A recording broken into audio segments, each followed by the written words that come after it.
جس کی وجہ سے مجھے کچھ نظر نہیں آ رہا تھا۔ مختلف موڑ مڑنے کے بعد مجھے سیڑھیوں سے اوپر لے جایا گیا۔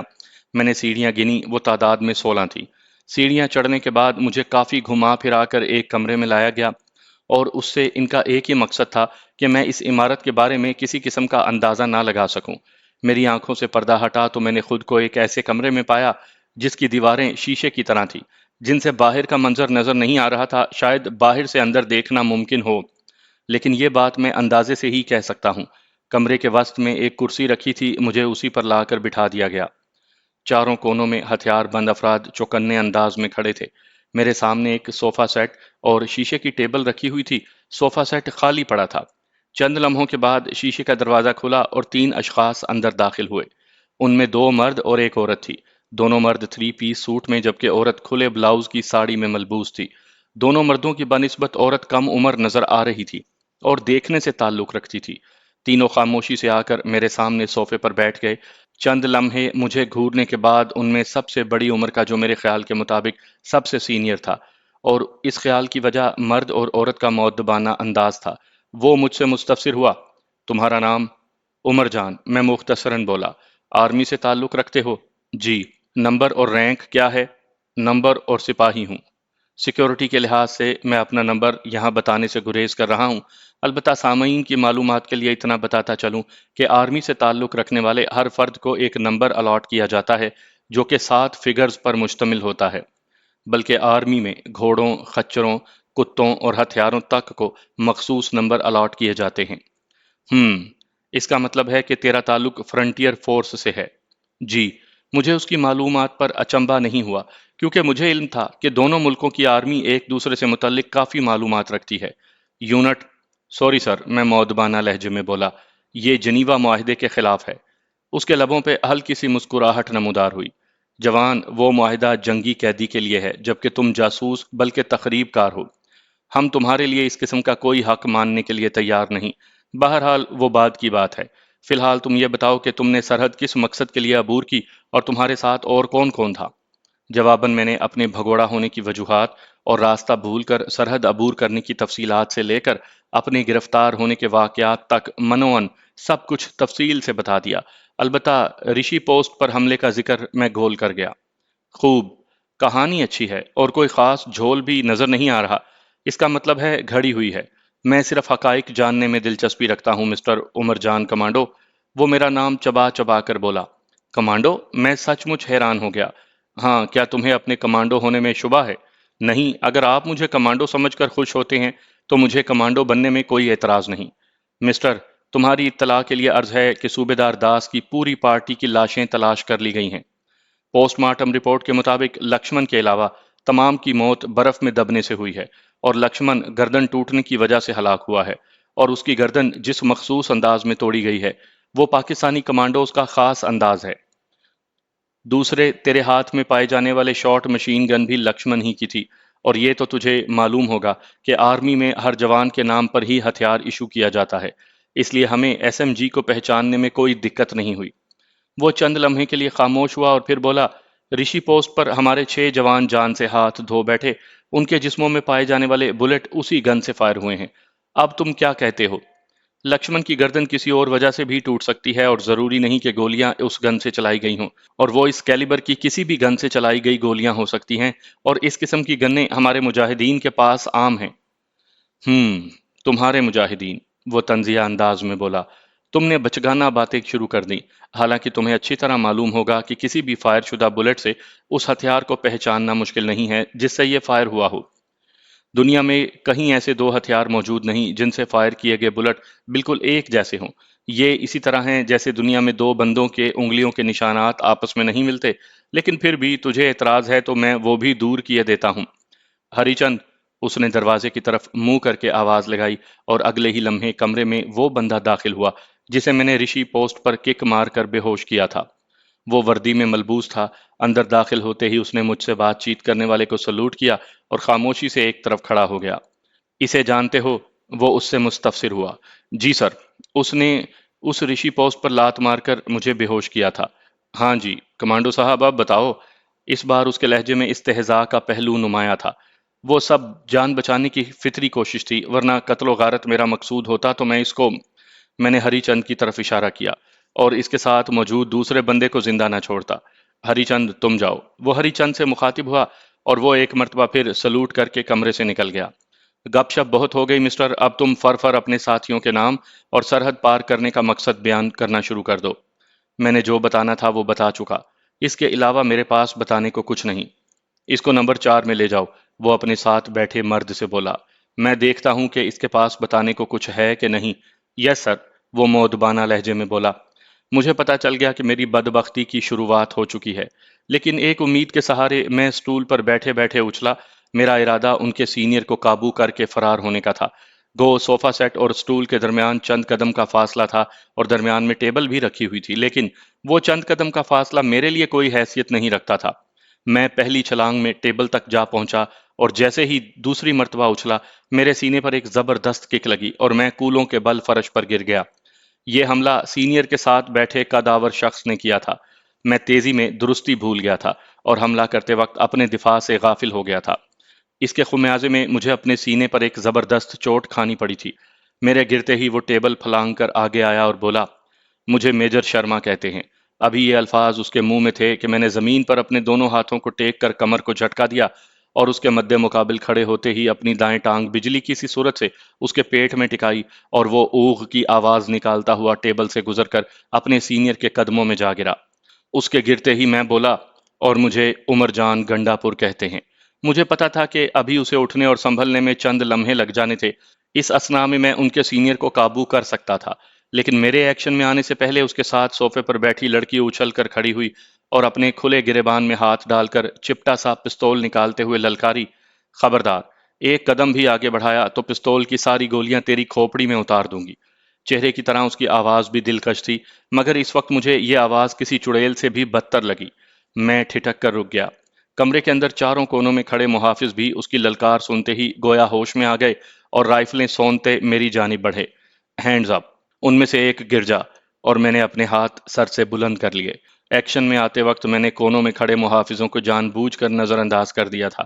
میرا اندازہ تھا کہ جب تک وہ صورتحال کو سمجھ پاتے، میں حالات اپنے موافق کر چکا ہوں گا، اور یہ سب کچھ میرے اندازے کے مطابق ہو جانا تھا اگر درمیان میں پہلے میجر شرما اور بعد میں وہ لڑکی رکاوٹ نہ بنتے۔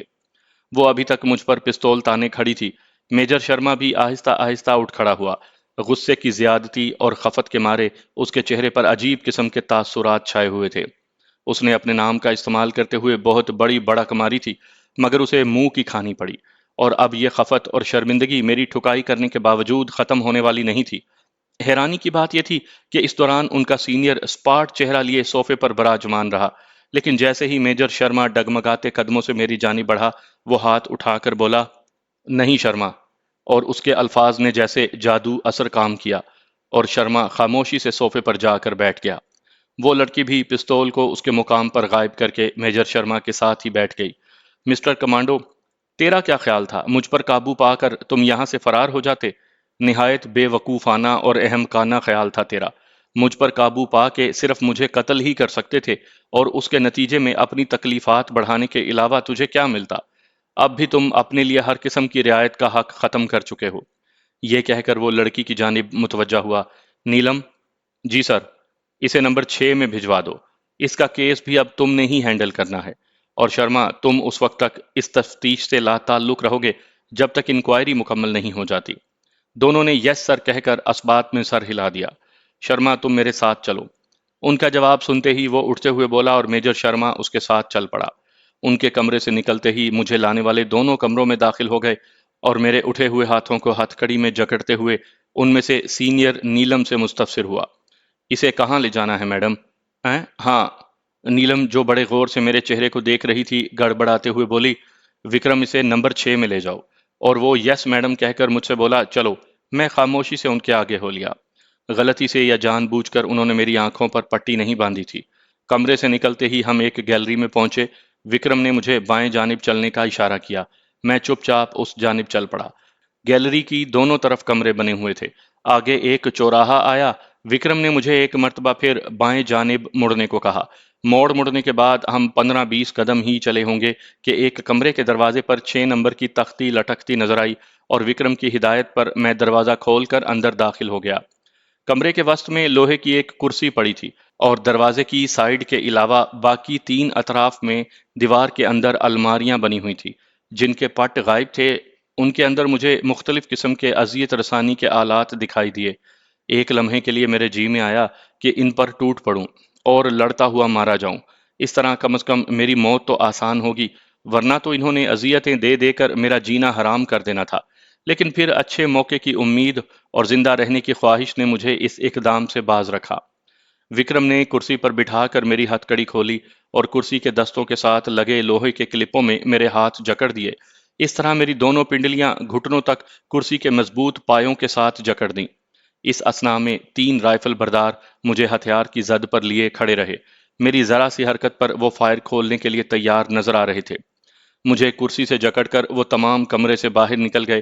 ان کے نکلتے ہی میں نے اپنے جسم کو ہلا جلا کر کرسی کی مضبوطی کا اندازہ کیا۔ کرسی مضبوطی کے ساتھ فرش میں گڑی ہوئی تھی اور کسی انسانی طاقت سے باہر تھا کہ اسے زمین سے باہر نکال سکے۔ اس طرح کرسی کے دستوں اور پایوں میں لگے لوہے کے کلپ بھی مضبوط سٹیل کے بنے ہوئے تھے۔ اپنی توانائی ضائع کرنے کے بجائے میں چپ چاپ بیٹھ گیا۔ چند منٹ کے بعد دروازہ کھول کر 3 آدمی اندر داخل ہوئے۔ تینوں میں صرف نیلم سے واقف تھا، باقی دونوں چہرے نئے تھے۔ ان کے چہروں کے تاثرات سے میں نے اندازہ لگایا کہ رحم نام کی چیز کبھی ان کے قریب سے بھی نہیں پھٹکی ہوگی۔ وہ دونوں تو الماریوں کی طرف بڑھ گئے اور نیلم سبک قدموں سے چلتی ہوئی میرے سامنے آ کر رک گئی۔ تو پھر کیا خیال ہے جان؟ جان کی نون پر زور دیتے ہوئے وہ مترنم آواز میں مستفسر ہوئی۔ کرنل صاحب کے پوچھے گئے سوالوں کے جواب یاد آئے ہیں یا ہمیں کوشش کرنا پڑے گی؟ جو حقیقت تھی وہ میں نے بتلا دی۔ اب آپ بتائیں کہ مجھ سے کیا سننا چاہتی ہیں؟ جو کہیں گی وہی بولوں گا۔ تمہارا خیال ہے کہ گھنٹہ 2 گھنٹہ ایک کرنل جو تمہارے ساتھ مغز ماری کرتا رہا ہے وہ ڈرامہ تھا؟ مسٹر جان، تمہیں سزا دینے کے لیے ہمیں کسی فرد جرم کی ضرورت نہیں ہے۔ ہم نے وہ حقائق معلوم کرنے ہیں جن کی وجہ سے تم نے سرحد عبور کی ہے۔ جو ڈرامائی سچویشن تم بیان کر رہے ہو یہ صرف ڈراموں اور ناولوں میں اچھی لگتی ہے، حقیقی زندگی سے اس کا کوئی تعلق نہیں۔ آپ کو میری کہانی میں ایسا کون سا جھول یا ڈرامائی سچویشن نظر آئی ہے جس سے آپ اسے جھوٹ سمجھنے پر مصر ہیں؟ ایک مرتبہ ہمارا جاسوس کشمیر کی طرف سے سرحد عبور کرتے ہوئے پکڑا گیا۔ اس کے کاغذات وغیرہ بھی مکمل تھے۔ جب اسے ایک آفیسر کے سامنے پیش کیا گیا تو اس نے جاسوس سے 6 کلمے سنے جو اس جاسوس کو اچھی طرح ازبر تھے۔ آفیسر نے اسے FIU کے حوالے کر دیا کہ یہ لازماً جاسوس ہے، اور انویسٹیگیشن والوں کی سختی کے سامنے اس جاسوس کو اقرار کرنا پڑا۔ اب آپ کو میرے شک کرنے کی وجہ سمجھ آ گئی ہوگی۔ نیلم شک کی وجہ تفصیل سے بتاتے ہوئے بولی، میں جھوٹ موٹ بھی تو کچھ بول سکتا ہوں۔ ناممکن، اس نے انکار میں سر ہلایا۔ آج کل آپ کے ملک میں جو کھچڑی پک رہی ہے ہمارے ناک اس کی خوشبو سونگھ سکتے ہیں۔ کون سی کھچڑی؟ میں مستفسر ہوا۔ وہ یہ دونوں تمہیں بتا دیں گے۔ میری زبان تمہیں سمجھ نہیں آ رہی، یہ کہہ کر وہ کمرے سے نکل گئی۔ اس کے باہر نکلتے ہی دونوں جلاد میرے قریب آ گئے۔ ایک نے ہاتھ میں بجلی کا ننگا تار پکڑا ہوا تھا جبکہ دوسرا خالی ہاتھ تھا۔ اس نے بجلی کا تار لوہے کی کرسی سے ٹچ کیا۔ مجھے بے اختیار جھٹکا لگا، اور جب تک اس نے تار کرسی سے لگائے رکھی یوں محسوس ہوتا رہا جیسے کوئی میری روح کھینچ کر نکال رہا ہو۔ چند سیکنڈز کے بعد اس نے تار ہٹا لی۔ تار کے کرسی سے دور ہوتے ہی میں نے گہرا سانس اندر کھینچا۔ اس ظالم نے اچانک دوبارہ تار کرسی سے لگا دی۔ اس مرتبہ میرے منہ سے بے اختیار چیخ نکلی اور پھر یہ چیخیں جاری رہیں۔ اس دوران میں 2 دفعہ بے ہوش ہوا، مگر ان دونوں ظالموں کے کان پر جوں بھی نہ رینگی۔ وہ خاموشی سے اپنے کام میں مصروف رہے۔ تھوڑی دیر بعد انہوں نے پلگ نکال کر تار کو لپیٹا۔ میں نے سوچا شاید انہیں میری بے گناہی کا یقین آ گیا ہے، مگر یہ میری خام خیالی تھی۔ وہ دونوں الماری سے پلاسٹک کی ایک تھیلی نکال کر لے آئے اور میرے سر پر چڑھا کر نیچے سے اس کی سٹرپ بند کر دی۔ سٹرپ کے بند ہوتے ہی میرا سانس گھٹنا شروع ہو گیا۔ میں نے بے ساختہ منہ کھول کر سانس لینا شروع کر دیا، مگر اس تھیلے کا کپڑا پلاسٹک نما تھا اور اس سے ہوا کا گزرنا ناممکن تھا۔ میں بمشکل 1 منٹ تک برداشت کر پایا۔ اس کے بعد میرے جسم کو بے ساختہ جھٹکے لگنا شروع ہو گئے۔ میری حالت بے پانی کی مچھلی جیسی ہو گئی۔ غشی طاری ہونے سے پہلے ہی انہوں نے میرے چہرے سے وہ تھیلا اتار لیا۔ میرے مردہ جسم میں جیسے زندگی دوڑ گئی اور میں گہرے گہرے سانس لینے لگا۔ لیکن ایک دو سانس ہی لے پایا ہوں گا کہ انہوں نے تھیلا دوبارہ چڑھا دیا۔ بجلی کے کرنٹ کی طرح یہ کھیل بھی کافی دیر تک جاری رہا۔ میرے سر میں سخت قسم کا درد شروع ہو گیا تھا، بدن میں گویا جان ہی نہیں رہی تھی۔ یوں لگ رہا تھا کہ تفتیش کے خاتمے تک شاید میں ٹھکانے لگ جاؤں، مگر وہ دونوں جلاد اس کام میں مہارت رکھتے تھے۔ ان کی پہلی ترجیح قیدی کو زندہ رکھنا تھا، لیکن وہ زندگی بھی ایسی تھی کہ قیدی ہزار بار مرنے کی خواہش کرے۔ کمانڈو ٹریننگ کے دوران ہمیں فرضی تفتیشی کے مراحل سے بھی گزارا گیا تھا، جس میں ہمیں مختلف قسم کی اذیتیں دی گئی تھیں، لیکن وہ تکالیف اور اذیتیں جتنی زیادہ بھی ہوتیں بطور ٹریننگ تھی۔ دونوں نے تھیلا نما غلاف میرے سر سے اتارا، دونوں بازو کرسی کے دستے سے آزاد کیے اور چھت کے کنڈوں کے ساتھ لٹکتی زنجیر میں جکڑ لیے۔ اس کے بعد کرسی سے جکڑے پاؤں بھی آزاد کیے اور کرسی کے نٹ کھول کر اس کے فرش سے جدا کر کے ایک طرف رکھ دیا۔ اگلے مرحلے میں انہوں نے زنجیر کو کھینچ کر ٹائٹ کیا اور یہاں تک کہ میرے پاؤں 1 فٹ کے قریب ہوا میں بلند ہو گئے۔ دونوں بڑی ترتیب اور انہماک کے ساتھ اپنے کام میں مشغول تھے۔ یوں لگ رہا تھا جیسے کوئی سائنسدان اپنی لیبارٹری میں یا کوئی ڈاکٹر آپریشن تھیٹر میں مشغول ہو۔ دوران کارروائی انہوں نے مجھ سے یا آپس میں کوئی بات چیت کرنے کی ضرورت محسوس نہیں کی تھی۔ چھت سے لٹکا کر انہوں نے میرے پاؤں کے ساتھ وزن باندھا اور ایک کونے میں کھڑے ہو کر دلچسپی سے مجھے گھورنے لگے۔ کچھ دیر تو میں نے اپنے بازوؤں کو اکڑا کر اپنے جسم اور فالتو وزن کو سہارا، مگر کہاں تک۔ آخر تھک کر مجھے جسم ڈھیلا چھوڑنا پڑا۔ جلد ہی مجھے یوں محسوس ہونے لگا جیسے میرے بازو کندھوں سے جدا ہو جائیں گے۔ میں ہونٹ بھینچے اس تکلیف کو برداشت کرنے کی کوشش کرتا رہا، لیکن کب تک؟ بظاہر نظر سادہ سی نظر آنے والی یہ سزا پہلی سزاؤں سے کم نہیں تھی۔ اچانک دروازہ کھول کر نیلم اندر داخل ہوتے ہوئے مستفسر ہوئی۔ ہاں، کچھ بتایا اس نے؟ ابھی تک تو خاموش ہے میڈم، ایک مؤدبانہ لہجے میں بولا۔ اس کا مطلب ہے آج کل تمہاری کارکردگی کچھ اچھی نہیں جا رہی، وہ خفگی سے بولی۔ تم دونوں کو میں نے آدھا گھنٹہ دیا تھا اور اب گھنٹہ ہونے والا ہے۔ اس کی بات سن کر میں حیران رہ گیا، کیونکہ میرے خیال میں مجھے اذیتیں برداشت کرتے کافی دیر گزر گئی تھی، جبکہ وہ کہہ رہی تھی کہ ابھی تک صرف گھنٹہ گزرا ہے۔ بکواس کر رہی ہے، میں نے دل ہی دل میں سوچا۔ یہ میرا مورال ڈاؤن کرنے کی نفسیاتی کوشش ہے۔ ہاں جان، کچھ یاد آیا؟ وہ میرے قریب آ کر لگاوٹ سے بولی، مگر میں خاموش رہا۔ واہ بھائی، مٹھو کی تو بولتی ہی بند ہو گئی ہے۔ یہ کہہ کر وہ ان سے مخاطب ہوئی، ونود، ذرا اس کے پاؤں سے وزن ہٹاؤ۔ ونود نامی شخص نے آگے بڑھ کر میرے پاؤں سے وزن کھولا اور ایک طرف رکھ دیا۔ میرے بازوؤں کا بوجھ کچھ ہلکا ہوا، مگر تکلیف میں کوئی واضح کمی نہیں ہوئی۔ میرا اپنا وزن بھی تو کچھ کم نہیں تھا۔ بھرتی کے وقت میرا وزن 86 kg کے قریب تھا، جو ٹریننگ کے بعد 76-77 کلوگرام ہو گیا تھا۔ ہاں جان، اب تو کچھ پھوٹو، میرے پاؤں سے وزن ہٹتے ہی وہ بولی۔ جو حقیقت ہے وہ میں بتا چکا ہوں۔ اب میرے پاس ایسی کوئی بات نہیں جس سے آپ لوگوں کی تسلی ہو، اور جہاں تک تعلق ہے ہمارے ملک کا آپ کے ملک کے خلاف کسی سازش کے حوالے سے، اگر ایسا ہے بھی صحیح تو میں اس سے ناواقف ہوں۔ چلو جب یاد آ جائے پھر بتلا دینا، ہمیں کوئی جلدی نہیں۔ یہ کہہ کر وہ ان کی طرف متوجہ ہوئی۔ اس کی بندشوں کو ڈھیلا کر دو تاکہ یہ فرش پر کھڑا ہو سکے، اور تم دونوں بھی اب آرام کرو، باقی کا کام کل کر لیں گے۔ یہ کہہ کر وہ باہر کی جانب چل دی۔ اس کے کمرے سے نکلتے ہی ان دونوں نے میری بندشیں اتنی ڈھیلی کر دیں کہ میرے پاؤں آسانی سے زمین پر لگنے لگے۔ باہر نکلتے ہوئے وہ دروازہ بند کرنا نہیں بھولے تھے۔ میرے پاس وقت معلوم کرنے کا کوئی ذریعہ موجود نہیں تھا، بس اندازے سے میں یہی کہہ سکتا تھا کہ شام ہونے والی ہے یا ہو چکی ہے۔ صبح ناشتے کے بعد میں نے کچھ بھی نہیں کھایا پیا تھا۔ اس وقت مجھے بھوک سے زیادہ پیاس محسوس ہو رہی تھی۔ شاید مجھے کھانے پینے کو کچھ نہ دیا جائے، میں نے دل ہی دل میں سوچا۔ یہ بھی اذیت دینے کا ایک طریقہ تھا۔ مجھے جلد ہی بھاگنے کی ترکیب کرنی تھی، ورنہ وقت گزرنے کے ساتھ ساتھ میری توانائی نے کم ہو جانا تھا۔ اس کے علاوہ دشمن مجھے کوئی ایسا نقصان بھی پہنچا سکتے تھے کہ میں بالکل ناکارہ ہو جاتا۔ میں نے ہاتھوں کو ہلا جلا کر زنجیر کی مضبوطی کا اندازہ کیا، مگر محسوس یوں ہوا کہ اس کے ساتھ زور آزمائی کرنے کا مطلب اپنے آپ کو تھکانا ہی ہے۔ اس کو توڑنا کسی انسان کی طاقت سے باہر تھا۔ میں مسلسل مختلف تدابیر سوچتا اور انہیں مسترد کرتا رہا، یہاں تک کہ کافی دیر ہو گئی۔ اس دوران مجھے غنودگی سی ہونے لگی۔ سچ کہتے ہیں کہ نیند سولی پر بھی آ جاتی ہے۔ میں سونے جاگنے کی کیفیت میں تھا کہ اچانک اذیت خانے کا دروازہ کھول کر نیلم اندر داخل ہوئی۔ اس نے گاؤن پہنا ہوا تھا جس کا گریبان کافی نیچے تک کھلا تھا۔ ٹیوب لائٹ کی روشنی گویا اس کے بدن سے منعکس ہو کر آنکھوں کو خیرہ کیے دے رہی تھی۔ اس کے پیچھے 2 ہتھیار بردار مرد تھے جنہوں نے ہاتھوں میں شارٹ گنیں پکڑی ہوئی تھی۔ میں نے سوچا شاید میری تفتیش کا دوسرا راؤنڈ شروع ہونے والا ہے۔ لیکن اس کے برعکس نیلم آہستہ آہستہ چلتے میرے قریب پہنچی۔ اس کی آنکھوں کی سرخی دیکھ کر مجھے اندازہ ہوا کہ اس نے شراب پی رکھی ہے۔ جان، تھک تو نہیں گئے؟ وہ اپنا دایاں ہاتھ میری چھاتی پر پھیرتے ہوئے مخمور لہجے میں بولی۔ بھوک بھی لگی ہوگی، چلو میں تمہیں کھانا کھلاؤں۔ یہ کہہ کر وہ ان دونوں میں سے ایک سے مخاطب ہوئی، ربندر، اس کو کھولو۔ ربندر نامی شخص نے اپنی گن سلنگ اپ کی اور چھت سے لٹکتی زنجیر سے میرے ہاتھ کھول کر ہتھ کڑی میں جکڑ دیے، لیکن اس کے باوجود مجھے اتنا آرام محسوس ہوا جو بیان سے باہر ہے۔ ان دونوں کی نگرانی میں چلتا ہوا میں اذیت خانے سے نکلا۔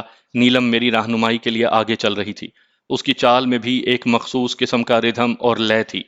موٹا گاؤن بھی اس کے نشیب و فراز کو چھپانے میں ناکام نظر آ رہا تھا۔ دو تین موڑ مڑنے کے بعد ہم سیڑھیاں اترے اور پھر تہہ خانے میں اتر کر رکنے کے بجائے ایک سرنگ میں چل پڑے۔ کچھ دور جا کر سیڑھیاں نظر آئیں، وہاں سے اوپر چڑھ کر ہم ایک کمرے میں پہنچے۔ یہ ایک پرتکلف خوابگاہ تھی۔ تم دونوں دروازے کے باہر کھڑے رہو اور جب تک میں نہ بلاؤں اندر نہیں آنا۔ دونوں جی میڈم کہہ کر کمرے سے نکل گئے۔ جان، ادھر بیٹھو۔ ان کے کمرے سے نکلتے ہی نیلم مجھے ایک لگژری بیڈ پر بٹھا کر میرے ساتھ بیٹھتے ہوئے بولی۔ میں سحر زدہ سا تھا اور مجھے کچھ سمجھ میں نہیں آ رہی تھی کہ یہ التفات کس لیے ہے، یہ یہ سب کس لیے؟ میرا لہجہ حیرانی سے پر تھا۔ یہ وہ زبردستی کہا لگا کر بولی، یہ تو خود مجھے بھی نہیں پتا کہ کیا ہے، اور میں ہونکوں کی طرح اس کا منہ تکنے لگا۔ پریشان ہو گئے؟ وہ میری حیرانی سے لطف اندوز ہوتے ہوئے بولی۔ بات یہ ہے جان کہ تم مجھے پہلی نظر میں اچھے لگے ہو۔ میں نے آج تک تم جیسا بھرپور مرد نہیں دیکھا۔ تم نے تو میری راتوں کی نیند اڑا کر رکھ دی ہے۔ وہ دیوار پر گھڑی کی طرف اشارہ کرتے ہوئے بولی، رات کے 2 بج رہے ہیں اور نیند میری آنکھوں سے کوسوں دور ہے۔ تمہیں میری بات سمجھ میں آ رہی ہے نا؟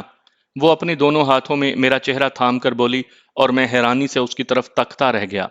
وہ میری نظروں کی پرواہ کیے بغیر بستر سے اٹھ کر کمرے کے ایک کونے میں لگے فریج کی طرف بڑھ گئی اور وہاں سے ٹرے میں مختلف لوازمات سجا کر میرے سامنے آ کر بیٹھ گئی۔ میرے ہاتھ ہنوز ہتھ کڑی میں جکڑے ہوئے تھے، مگر اس نے میرے ہاتھ کھولنے کے بجائے اپنے خوبصورت ہاتھوں سے مجھے کھلانا شروع کیا۔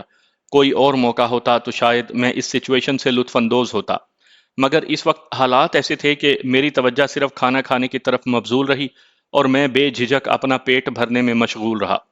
چند ہی لمحوں میں ٹرے صاف کر چکا تھا۔ اور لاؤں؟ وہ لگاوٹ بھرے لہجے میں مستفسر ہوئی۔ نو تھینکس۔ اس نے ٹرے تپائی پر رکھی اور میرے قریب کھسک آئی۔ بہت مارا ہے ظالموں نے، ہے نا؟ وہ میرے بالائی دھڑ پر اپنے ملائم ہاتھ پھیرتے ہوئے بولی۔ آپ کے کہنے ہی سے تو سب کچھ ہوا ہے، میں شکایتاً بولا۔ بالکل جھوٹ۔ اس نے نفی میں سر ہلایا۔ میں بے بس تھی اور وہ سب کچھ کیمرے کی آنکھ سے دیکھا جا رہا تھا۔ اگر میں تمہیں تکلیف میں دیکھنا پسند کرتی تو کبھی بھی کمرے سے باہر نہ جاتی۔ آپ کے باہر جانے کا مجھے کیا فائدہ ہوا؟ میں ہنوز اس سے خفگی کا اظہار کر رہا تھا جیسے کوئی اپنوں سے کرتا ہے، اور اس ساری ڈرامے بازی کا مقصد وہاں سے بھاگنے کے لیے کوئی موقع تلاش کرنا تھا۔ مجھے پتا تھا کہ اس سے اچھا اور بہترین موقع شاید ہی پھر کبھی مل پاتا۔ اس وقت میرے لیے سب سے بڑی رکاوٹ ہتھ کڑی تھی۔ اگر میرے ہاتھ کھلے ہوتے تو نیلم اور اس کے دونوں باڈی گارڈز پر قابو پانا میرے لیے مشکل نہ ہوتا۔ میں چاہ رہا تھا کہ کسی بہانے نیلم سے اپنے ہاتھ آزاد کروا لوں، مگر اس کے انداز سے نظر آ رہا تھا کہ وہ اس قسم کا رسک لینے کے موڈ میں نہیں ہے اور میرے ہاتھ بندے رکھے ہوئے اپنی خواہش پوری کرنا چاہتی ہے، جبکہ میں اپنے ہاتھ کھلوانے کے لیے تمام حدیں پار کر سکتا تھا، بشرط یہ کہ اس کے بعد وہ میری ہتھ کڑی کھول دیتی۔ کم از کم مجھے تکلیف تو نہیں ہوتی نا؟